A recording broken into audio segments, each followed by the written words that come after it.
Music டேரக்டர்லாம் வந்து director பேசுகிறதே கஷ்டம், சாதாரண விஷயம் கிடையாது. அது மீட் பண்ணுறதுலாம் மிகப்பெரிய கஷ்டம். அப்படி இருக்கப்போ லாஸ்ட் நேரத்தில் சாங்கு வேணும் அப்படின்னு டக்குன்னு டேரக்டர் கூப்பிட்டு பேசுவார்.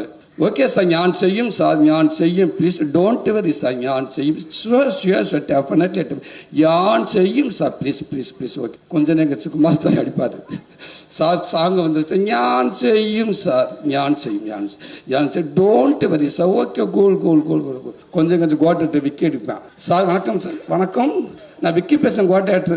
சொல்லுங்க சார், சாங்க எப்போ நான் செய்யும், ஞான் செய்யும், ப்ளீஸ் அண்டர்ஸ்டாண்ட், ஞான் செய்யும், டோன்ட். கொஞ்ச நேரம் கழிச்சு இப்போ நான் அடிக்கலான்னு யோசிப்பேன். ஒரு 10 நிமிஷம் கேப் விட்டுருவோம், இல்லாட்ட நம்மளை அடிச்சிருக்காம. ஒரு 10 நிமிஷத்துக்கு அங்கேருந்து அவர் ஃபோன் பண்ணுவார். சூரி சார், எல்கே யார் சார்? கடைசி அசிஸ்டன்ட் டேரக்டர் கூட அவரை ஏன் சார் என்ன விஷயம், எப்போ சாங் வரும்னு நைட்டு கேட்குறாரு சார் 2 மணிக்கு. என்ன சார் இங்கே நடக்கு, சாங்கான பொட்டிலே சார் வச்சுருக்கேன் நான் எடுத்து கொடுக்கறதுக்கு, எப்போ இருக்கிறாரு sir? Okay sorry brother, sorry வச்சுட்டு திருப்பி மார்னிங் அடிப்பார். சார் 2 மணிக்கு சொன்னார் சார் அந்த எல்கே சார், 2:30க்கு எடிட்டர் அடிக்கிறார் சார் கணேஷ். சாங் எப்போ சார்? அவர் கேட்ட ஃப்ளோ எனக்கு ஒரு மாதிரியா இருக்குது சார்.